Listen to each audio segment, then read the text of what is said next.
اوكي عندنا يوتيوب از داركست فيديو. اوكي توب 5 اظلم اظلم 5 فيديوهات. اوكي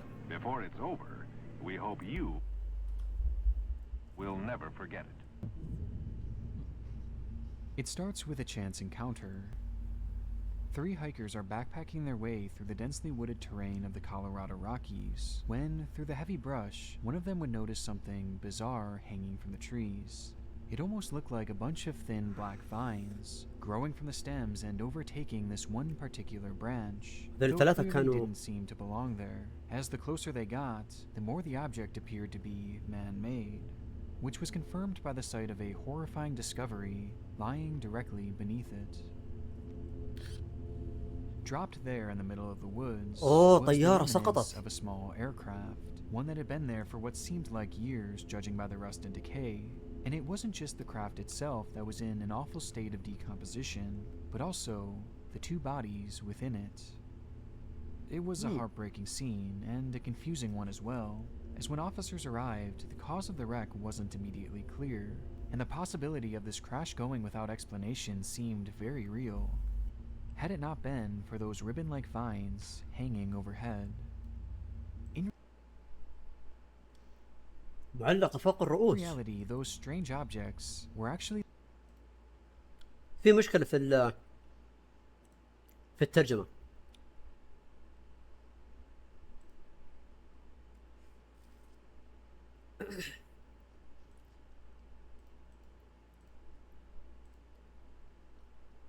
اوكي. The remnants of a VHS tape, with its case being cracked open and its contents scattered about the area. And inside the craft itself were pieces of a broken camera, introducing the possibility that the two men inside may have been filming at the time of impact. And so, despite that exposed footage being out there in the elements for an extended period of time, it would be painstakingly pieced together and resurrected, revealing the following footage.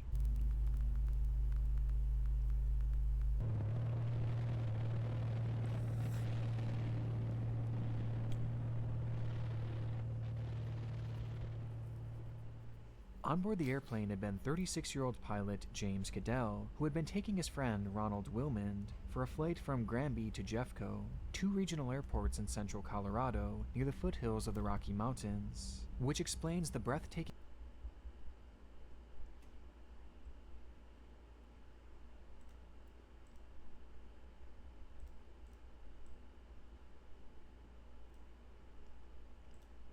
عشان الترجمة بس.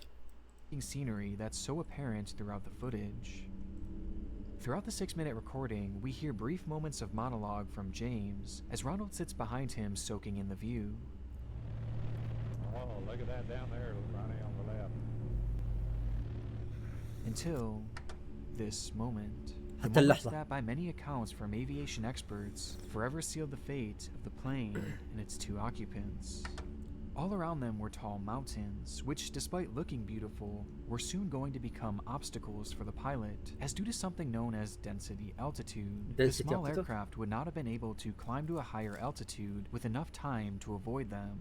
Though strangely, nothing is mentioned by James about this unfolding reality, leading some to theorize that he was distracted by the view, and maybe even looking downward at the pristine lake, while the mountain crept closer and closer. It's painful once you realize the predicament they're in, as the closer they get to those mountains, the less chance they have at maneuvering around them. And by the time they do realize, it's already much too late. ما كان عندهم الوقت انهم يطلعون فوق الجبل او يتفادونه.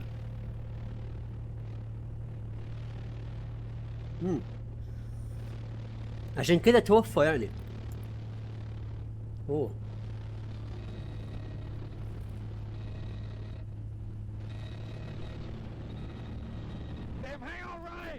اوف اوف اوف اوف. Recognizing their plight of certain death ahead, James was forced to attempt a nearly impossible U-turn, which ultimately would stall the plane, sending them careening to the fast-approaching ground below, where the footage cuts out moments before impact, ending the lives of these two friends in an instant. And it's there that the wreckage would sit for over 3 years until those backpackers just so happened to take that same route. 3 سنوات. Today, the video is used as a teaching lesson for so many up-and-coming pilots, as countless schools across the country show the tape to their students in the hopes of preventing a similar tragedy. But evidently, the film has also found a home in the depths of this very site, where it has come to be known as one of YouTube's darkest videos. أكثر قتامة. For once again, he has come face to face with the adverse effects of density altitude. ارتفاع الكثافة. كيف ارتفاع الكثافة؟ Here it is. Is this for me? It's all yours. Now, who is left? It was only the 22nd of December in the year 1990, but that didn't stop Von Taylor from kicking off the holiday early, as he sat by the tree pulling out gift after gift and opening them in front of an old VHS camera. Behind that camera was Edward Deli, a longtime companion of Von who seemed adamant on filming his friend's reaction to the presents. You got a light flashing on the front of that. I don't know. Find out. How am I supposed to find out?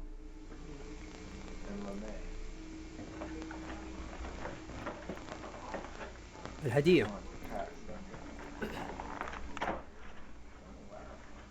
What is it? Baseball card.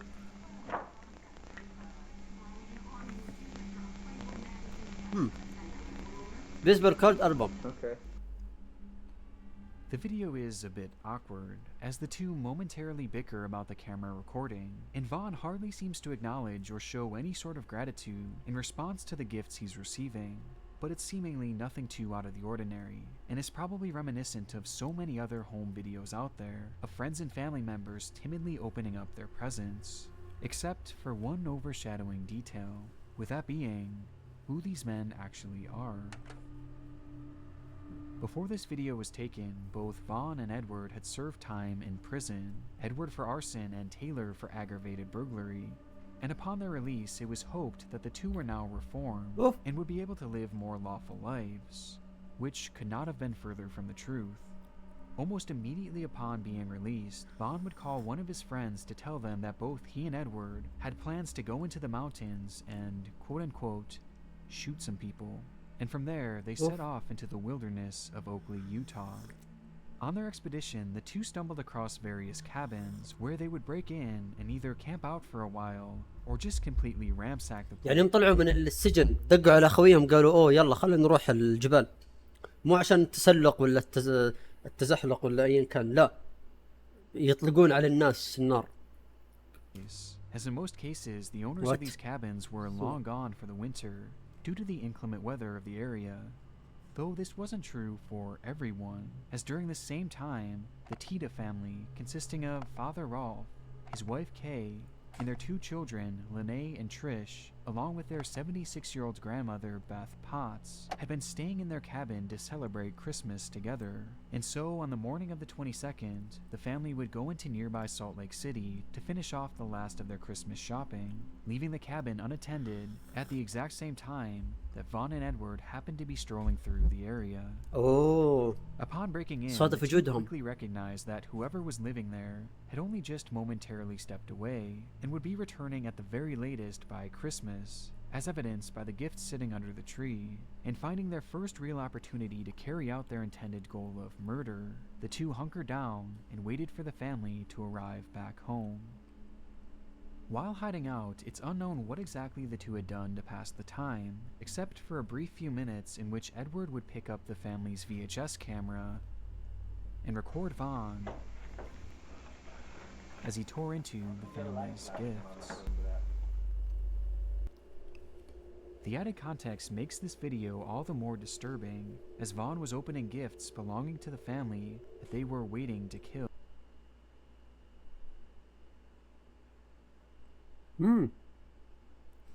يعني في البداية كانوا يفتحون الهدايا حقت العائلة قبل لا يقضون عليهم. And it's made all the more chilling when you notice that Von is carrying a gun, along with the moment that he says Lene Tita's name as he reads it on the gift wrapping. And Lene. And worst of all is that the gravity of the situation they were currently in clearly had no impact on these two men, as they were completely emotionless. And unsurprisingly, things only get darker from here, as after a few hours, Beth, Kay, and Lene would pull into the driveway. Upon entering the house, the pair of men would immediately point their guns at the family and start making demands, to which Lene responded by praying to God that her and her family be spared, which was of no use, as Edward turned to her and claimed that her prayers wouldn't work, as he only worshipped the devil. And moments later, the two would grab her mother and grandmother and end their lives for no apparent reason.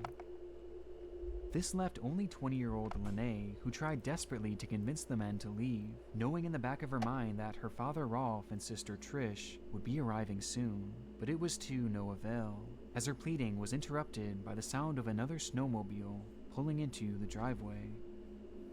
Upon exiting their vehicle, both Trish and Rolf would be held at gunpoint, with Rolf being told to strip his clothes and give up all his money. Again, pleas were made to just take anything and leave them alone, but the two men remained unfazed. They wanted to cause pain and anguish to anyone and everyone, and nothing was going to stop them. And so, Vaughn pointed his gun at Rolf and pulled the trigger, striking the man in the face before delivering one final blow to the back of his head, leaving just the two daughters. Having thoroughly decimated what just an hour before was a happy, healthy family, Vaughn and Edward would cover Rolf and the cabin in gasoline and set them on fire, before hijacking the snowmobiles with the two remaining daughters and driving away down the hill to a nearby road. However, they weren't alone. On their way out, the kidnappers and their victims would notice a man waving to them in the distance, with the individual being Randy Zorn, their uncle, who recognized the two girls and attempted to flag them down. However, knowing that had they acknowledged their relationship, it would almost certainly get the man killed, they chose to ignore him and told the kidnappers that they had no idea who he was. Sensing something was off, Randy would follow the group down the mountain, where the men were now loading into the family's car. He waved to them once more, this time yelling at the group to stop and even running after them, but again the girls pretended not to know them, sacrificing a chance at being saved in order to protect their uncle. Confused by this bizarre encounter and apparent urgency from the girls, Randy began to fear that something bad had happened at the family cabin, which was only confirmed when he heard another snowmobile tearing down the mountain. On it was a barely clothed Rolf, who, despite being shot in the head twice, set on fire, and his eyes being almost completely swollen shut, was somehow alive and had managed to get on a snowmobile to find help. And it was there that he told Randy, "I've been shot, my wife has been killed, and my daughters have been kidnapped." Something that most likely saved the lives of those two girls, as the police were contacted and were able to quickly track down the vehicle, where the kidnappers would accidentally run it right off the road, flipping it over multiple times before crashing into a ravine. Quite shockingly, no one would be badly injured in the wreck, and following a brief shootout, Vaughn and Edward gave in and were swiftly arrested, bringing this whole nightmare to an end. When the dust eventually settled, Edward would end up receiving life in prison, while Vaughn, the man shown here opening the family's gifts, was sentenced to death, with both men reportedly being visibly shocked at the sight of Rolf when he showed up to court to testify against them. Rolf would later go on to make a full recovery, which definitely ends the story off on an empowering note, though the carnage left behind by these two men in the moments following this video make it undoubtedly one of the darkest on the site. شيء مرعب، شيء مرعب. ما توقعت اللي في البداية، توقعت من عائلة سعيدة ولا مضطربة. اللي في البداية يوم فتح الهدايا وزي كذا قلت يمكنهم اخوان ولا شيء ولا بمقلبة، طلعوا هم الحرامية اللي سيقضون على العائلة عشان تشفير اللي بيقضون عليهم. فطلعوا لا، او طلعوا ايه فعلا، وش اللي طلعوا لا ايه فعلا هم اللي انت فهمتوا الفكرة؟ اوكي اعلان لا I gotta keep watching the southwest side. It's where most of them come from. You think it's likely? No. يا اخي الابيض والاسود، Even in weather like this, الافلام والمسلسلات الابيض والاسود يا اخي. there's always a chance. لها دائما جوها الخاص. To a terrifying start, as hail began to fall from the sky and the sun became completely concealed by the dark clouds أمطار وإعصار. overhead. This was nothing out of the ordinary for the area, though, as Joplin, Missouri is and has been notorious for its consistent threat of massive tornadoes. And so, despite the fear of an impending tornado looming in the area, many just continued about their normal lives, including a صار شيء select طبيعي. few who even showed up for school, like Will Norton. The then 16-year-old had been attending Joplin High School, which he was headed for that very day to attend an early morning tennis practice, only to be met by those extreme conditions, with Will later going on to describe the harrowing events of that day in a YouTube video titled, "I Nearly Died." So I get ready really fast and I rush to school, out the door, and then I'm leaving for school and there is just tons of rain and the wind is so crazy. You just see water. It's like horizontal rain and all the cars are like veering. I was having trouble keeping my car on the road. I drive a Hummer. This should not be happening. Anyway, I made it safely home and I think I'm just gonna go take a nap for the rest of my life because I didn't die. Oh my gosh, I'm done.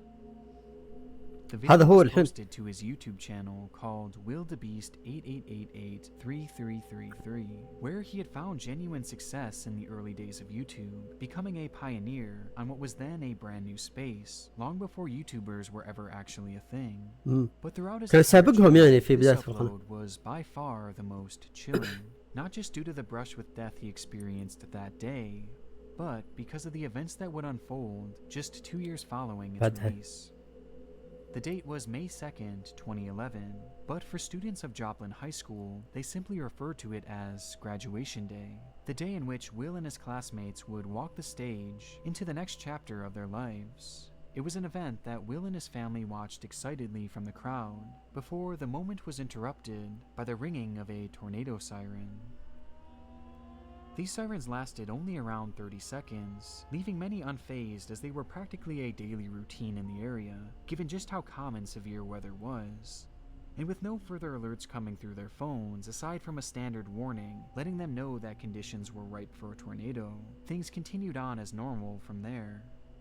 With the rain now starting to fall, Will's sister Sarah, along with their mother and grandmother, chose to hop in the car and head home in order to get a head start on preparation for the night's graduation party, leaving Will and his father around 20 minutes behind, with Will driving the two home in his beloved Hummer, which he had mentioned often across his channel.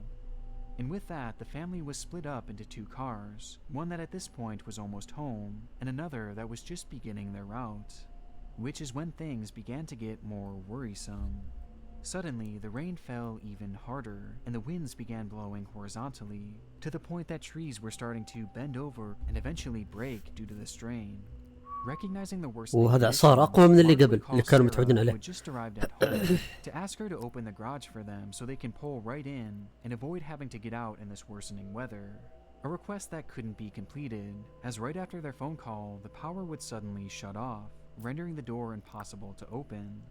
And so, Sarah called back with the update to let the two know that they would likely have to park outside and make a run for it through the front door.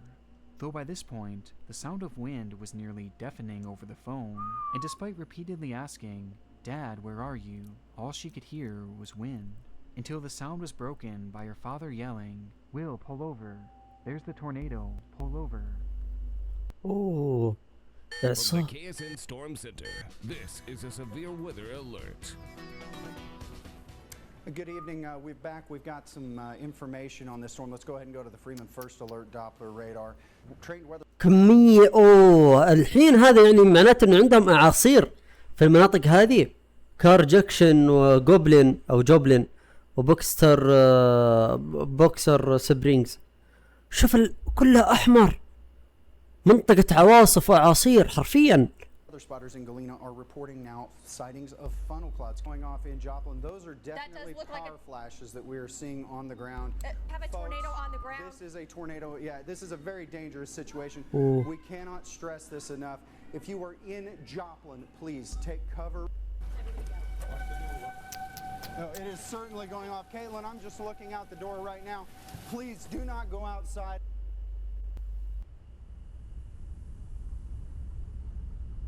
towering in front of Will and his father was a massive 1-mile-wide tornado, with its winds gusting around 250 miles per hour. It was an EF5, the highest ranking أعلى تصنيف يمكن. and now Will and Mark were directly in its path.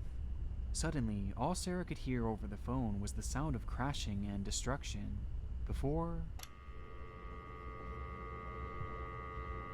the call would be dropped. وش In صار that very لهم؟ moment, the tornado would come in direct contact with the Hummer, causing it to flip in the air multiple times. And despite Mark desperately holding on to his son, Will would slip through his father's arms and be sucked out of the car's sunroof. Somehow, Mark would manage to survive the direct hit of the tornado, but so many others were not as lucky, as the disaster would leave a staggering 158 people dead, including Will, who, despite being missing for days, would be found at the bottom of a nearby pond days later. The story of Will is incredibly grim, but it's made all the more disturbing by the video posted 2 years before, which now features so many chilling moments of foreshadowing. I'd pull over into the big puddles and I was like, ah. Keep in mind, I drive a Hummer, so really I shouldn't have any reason to be scared. Anyway, I made it safely home, and I think I'm just gonna go take a nap for the rest of my life. I'm done. I am done. I'm never driving in weather again, ever. Bye, guys. But although this certainly classifies as one of the darker videos on the site, the Norton family has turned this tragedy into something positive and celebrates his life as opposed to focusing on his tragic passing, with Sarah herself even bravely coming forward and releasing a video outlining her entire story of that day. He's in a good place. It's just hard on us who are left here dealing with all of it, but it's okay. He's just in the best place ever. So yeah, that's something to be happy about. He wouldn't want us to be sad. The time is getting closer and closer. The seconds are ticking. Excitement is building. هذا إلمو ذا. It was said to be the party of the year, a celebration to say goodbye to 2008 and hello to a brand new promising. ما من 2008 إلى 2024 وقريبا 2025 كل سنة يحتفلون بالسنة اللي بعدها، كل سنة يحتفلون يا الله، عشان الأرض دورت دورة كاملة في 365 يوم، مدري 64 يوم يحتفلون عشان الكرة الأرضية دارت. أوكي. It was New Year's Eve, the day where everyone is looking for a fun party to attend. And in Bangkok, Thailand, the Santika Club was the place to be. The event was dubbed Goodbye Santika, Goodbye hitting on the theme Santika. of leaving the past behind and starting fresh in this new year. And in preparation, promotional commercials would be shot and aired all across the region, building up even more hype for the much anticipated event. الحدث طال انتظار.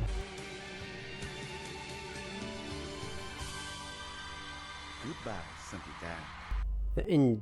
It promised to be their best show yet, with live music from numerous well-known artists and, of course, lots and lots of alcohol. And sure enough, as New Year's Eve rolled around, this hype would translate into a large crowd swarming the doors to be part of this special occasion.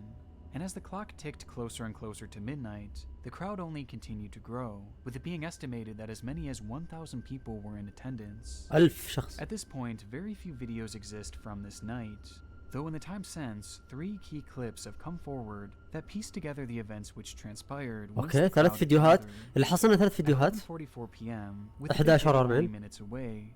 This video was taken up close to the stage, showing not only the high energy of the night, but also the massive people crammed into this venue. هذا 11:44 دقيقة بالضبط. هذا الفيديو اللي أخذ. شوف كمية الناس كثيرين. It truly was the place to be, the kind of party that so many would have loved to be part of. But this wasn't even the main event. Midnight was fast approaching, and the owner of the club had promised a spectacle that the city would never forget. And so an idea was hatched, to give patrons sparklers which would be lit and used during the countdown. وميتر موبايل فون فوت.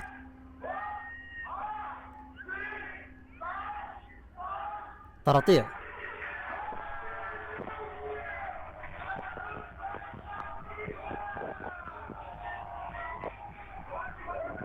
اوكي مستانسين بالسبارك هذا اللي تولع تولع عرفته. The camera shuts off after first showing a happy couple celebrating together, and then panning to the stage where the performers were hyping up the crowd even more and launching pyrotechnics of their own into the air, adding to the explosive atmosphere within the club.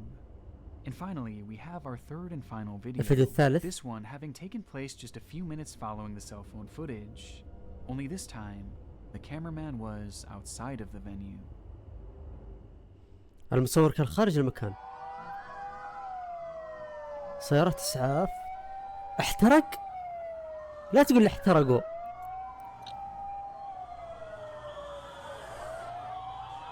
احترق المكان.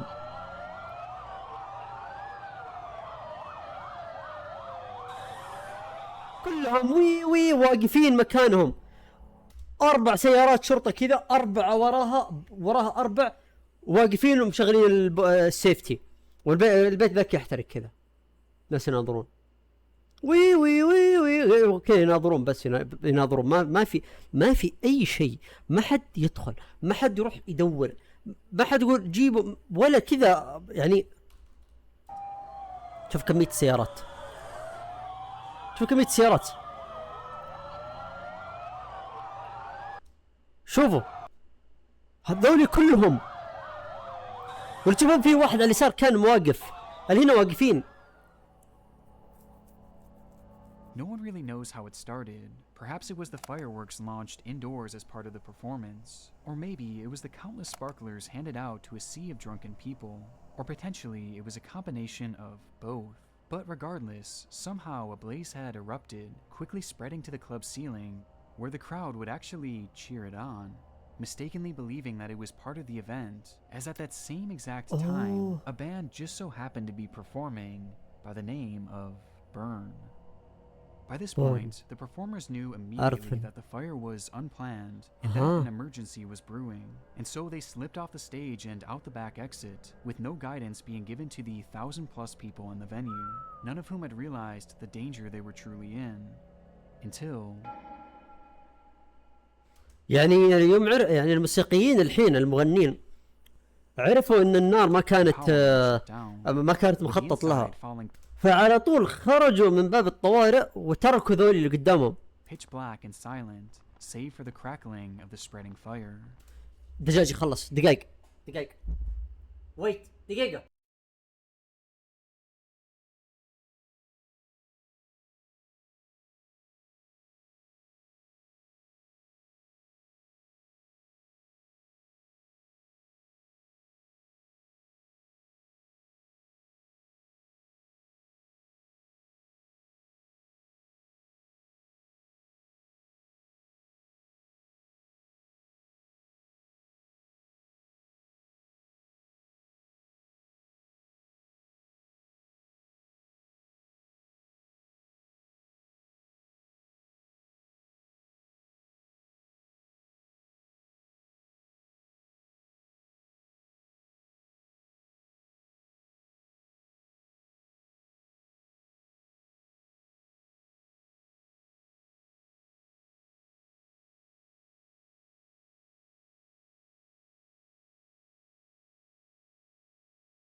رجعت. انا جيت الدقيقه كم 32 تقريبا. يا بس انا نكمل. راح جبت زي ما تشوفون تعالوا اوريكم. طبعا اللي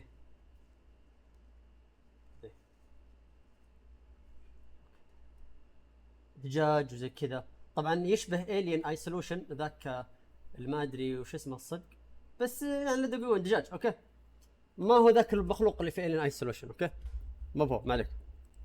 illuminating the area to avoid, but not the area to run to.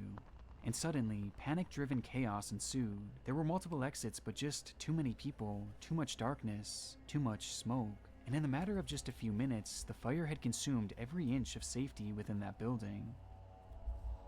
The tales told from within that event are horrid, with some of the most disturbing being not about the crush of humans surging towards the exit, or the unstoppable blaze moving at lightning speed. Wow. But instead, about a chandelier. حول الثريا؟ وش هو ثريا؟ In the video preceding the disaster, we see briefly through the low-quality imagery a chandelier, the club's crown jewel, measuring in at a whopping 10 meters in diameter and weighing over a ton. And while the fire began to spread to the ceiling, it came in contact with the base of this massive artifact, causing it to heat up and eventually snap from its supports, landing atop of the crowd below and taking the lives of multiple people. When the smoke eventually cleared on the catastrophe and the carnage was fully revealed, it would be announced that 67 people had lost their lives that day, with countless others being burned and permanently disfigured, leading to the club owner being jailed for 3 years. Despite the true cause still being debated to this day, the video from directly beforehand shows just how lax the safety measures were, as even if they weren't the direct cause, giving sparklers to 1,000 drunken people indoors was just a disaster waiting to happen. And in the end, the party truly did live up to its name. Goodbye, Santika, as the club was burned past the point of recognition, and now sits as dark as the videos surrounding it.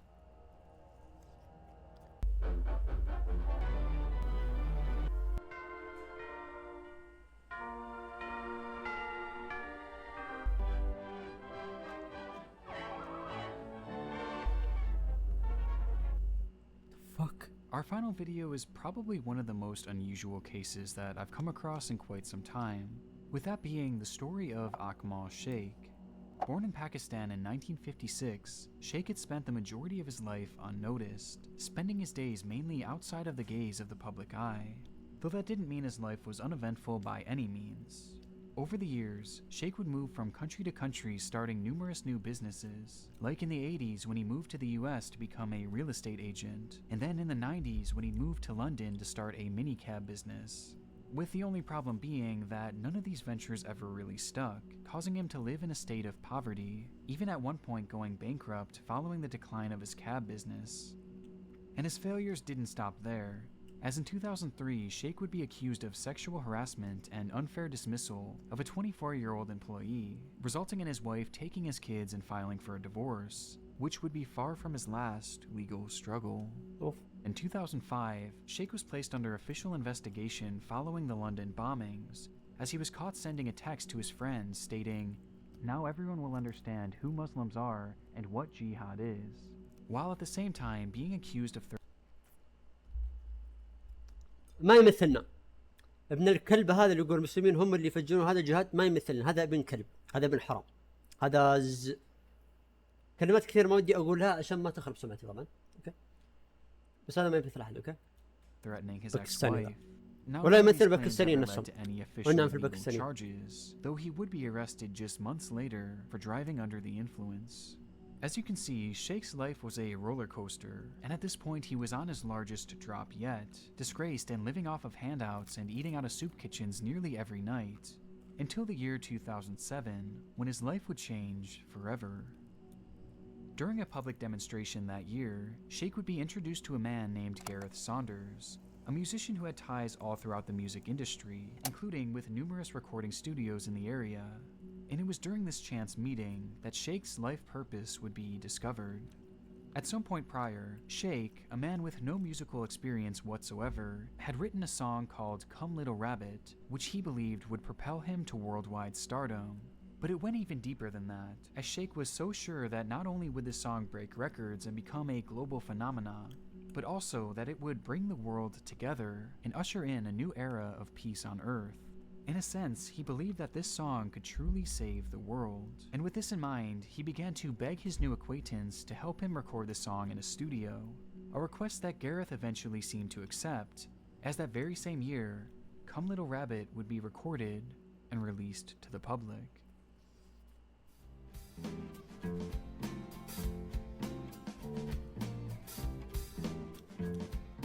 Come little rabbit, come to me. Come little rabbit, let it be.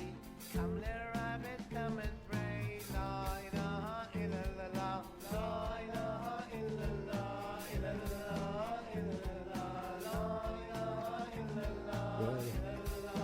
Illallah, illallah. As you can probably tell just based on how things are going so far, the song did not perform as intended, and sadly the world did not come together in harmony upon its release, likely because the song just wasn't very good. The sad reality of the situation was that Akmal Sheikh was a very mentally unwell man, and these big dreams that he had throughout his life were, in most cases, more so delusions. And though we don't know for sure what exactly he was suffering from, many close to him described his behavior as being on par with severe bipolar disorder, and Come Little Rabbit was the latest example of his struggling mental state, representing a point in which he detached his furthest from reality. And sadly, it was this very song that would drive his life to an even lower point.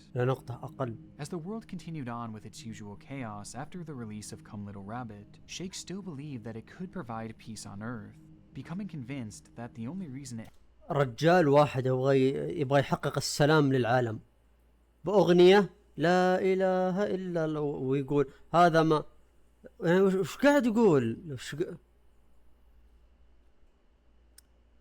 يعني أحس لو بكملت أحس إنه في شيء غلط لو تكمل الأغنية وتسمع الباقي تحس إنه ما له أي دخل بالسلام.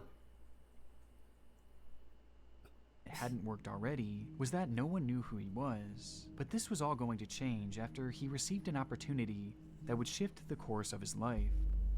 Around the same time, Sheikh was introduced to a man named Okol, who had just the opportunity waiting for him. By pure chance, a once-in-a-lifetime performance had opened up in one of China's biggest nightclubs that just so happened to be owned by Okol, and supposedly being impressed by Come Little Rabbit, Okol decided he was going to fly Sheikh out to China to fill that slot and perform in front of thousands. And so on September 12th, 2007, Akmal would be flown to China free of charge to make his dream a reality. But before leaving, Sheikh was given a single suitcase by Okol, which he was told to bring along with him to their destination, since due to a scheduling conflict, Okol had to grab a later flight, leaving Akmal all on his own. By all accounts, the flight there went smoothly, though trouble quickly arose when the plane touched down at Urumqi Airport in China, as there was one major issue. Sheikh didn't speak the language, and so, once released at the gate, the man had no idea where to go and was unable to communicate with anyone, leading to him pacing around nervously and acting slightly erratic, which didn't go unnoticed by airport security. They watched the man's behavior deteriorate for several minutes before ultimately making the decision to detain him and search his belongings, believing that surely he was up to something suspicious. Which is when they'd open that very bag given to Akmal by Okol, only to discover a staggering 4 kilograms of heroin. The discovery sent Sheikh into a panic, as he was completely unaware that he was transporting illegal contents because the bag didn't even belong to him, stating adamantly that it belonged to his friend Okol, who was flying in on the next flight and would be there soon to help clear things up. And so, surprisingly, security seemed to believe him, as they all sat waiting for Okol to step off the next plane and set the entire situation straight, though he never did. In reality, Sheikh had been tricked into becoming a drug mule, taken advantage of with his mental illness used against him to make him commit a crime he had nothing to do with. There was never any club and there was never any performance, it was all just a ruse. And despite the authorities' willingness to wait for the man at first, their patience soon wore thin, and Sheikh was arrested for drug smuggling, with his punishment being death. A man convicted of drug smuggling in China has now been told of his fate. Akmal Sheikh will be executed by firing squad within 24 hours unless the Chinese authorities have mercy on him. His family says he has a history of mental illness and may have been duped into smuggling drugs by traffickers. The decision was extremely controversial all across the world, with the backlash leading to the case being heard for a second time in 2009. And despite numerous requests by Sheikh's lawyer to have the man undergo a mental evaluation, as he had been quite clearly taken advantage of, they were rejected, and the initial ruling was upheld, with a date being set for his execution on the 29th of December. Following this shocking decision, the first and one of the only 4 recordings of Come Little Rabbit would be posted to YouTube, which featured not only the lyrics, but also the sad story of Sheikh along with it, including a call to the viewers to join the effort in stopping the impending execution, as part of a massive final push to change the minds of China's government.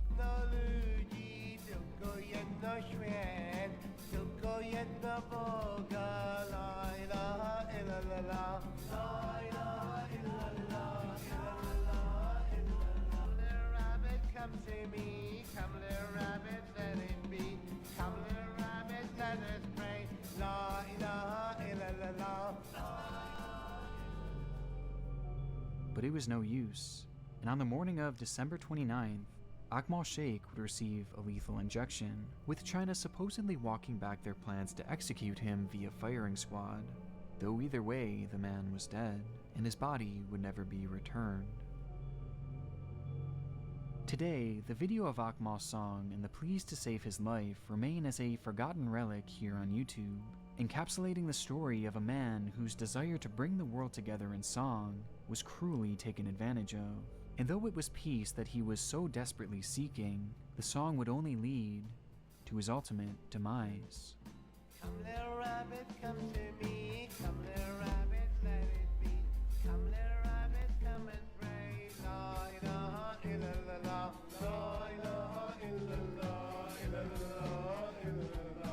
La ilaha illallah. Illallah. Come little rabbit, come to me. كيف بعدين يصير بطيء بعدين